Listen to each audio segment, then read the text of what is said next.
Timão intensa em movimentação, escalação, rescisão e o contrato que pode gerar até 200 milhões por ano. E hoje vamos destrinchar o que significa dentro e fora de campo de forma clara e direta. Fica comigo até o fim porque cada bloco tem impacto real na temporada do Corinthians. Então, roda a vinheta.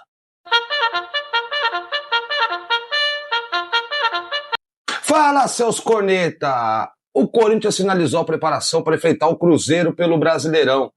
E aqui nós vamos falar, talvez, o que será a escalação do Timão para o jogo de amanhã, né?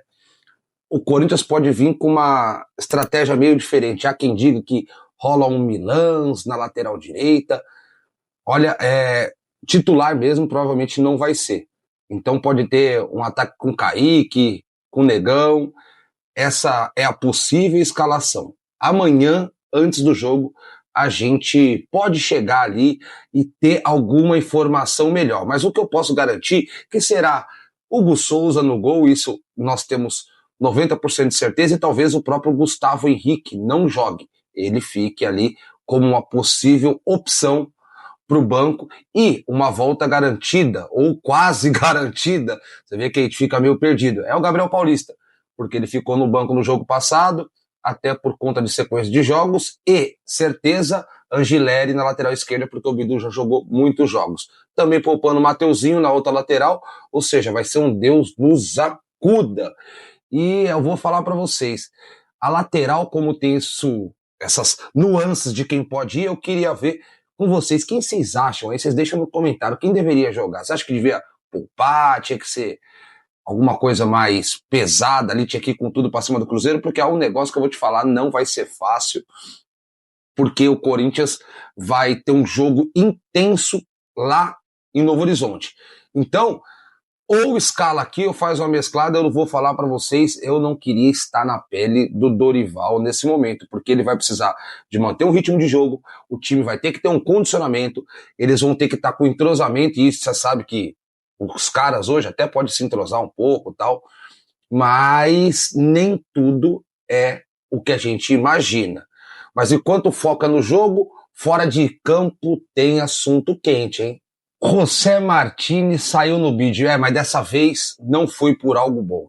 Ele bidou, como todo mundo já sabe, mas o Corinthians oficializou a rescisão do contrato dele e a gente vai entender um porquê.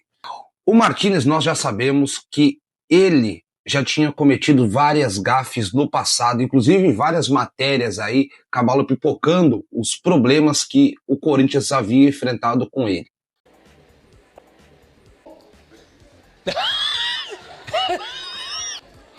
Tá bom. Não foi a primeira vez que ele tinha chegado atrasado daquele motivo, que ele supostamente teve uma complicação na passagem com o seu filho e a sua família.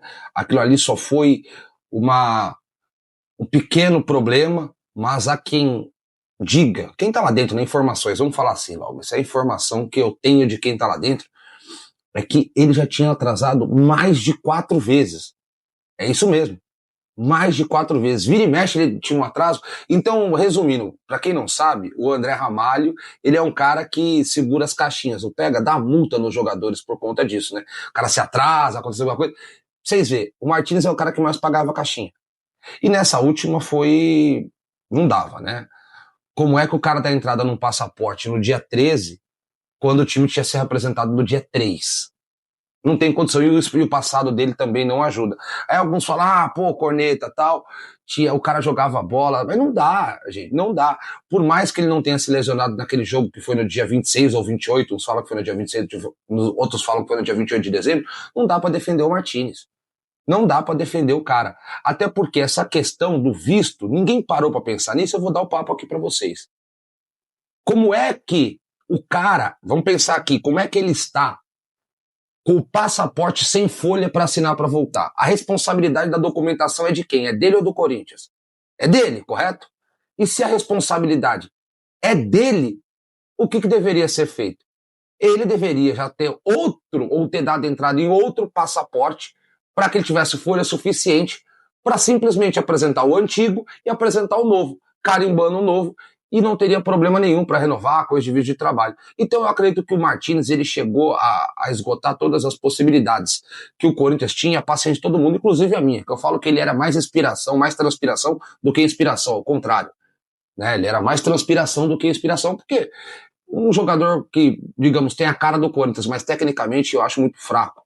Não que o Alan seja lá essas coisas. Mas eu deixo a pergunta para vocês. Vocês acham que o Martínez deveria ainda ficar? Ou que, sei lá, poderia ter uma outra chance dele, não fazer a mesma porcaria que ele fez dessas últimas 4, 5 vezes?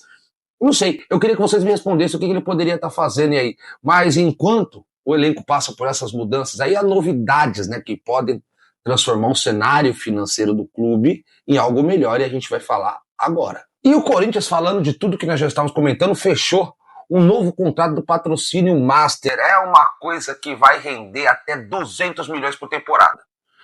O que acontece na essência é que o valor fixo será de 150 milhões por bônus e essas metas de espaço de camisa que são liberadas de maneira comercial, né? Por que isso importa? É um alívio financeiro, capacidade de investimento, peso em janela de transferência, e assim a gente consegue olhar para frente. E por que o peso em janela de transferência?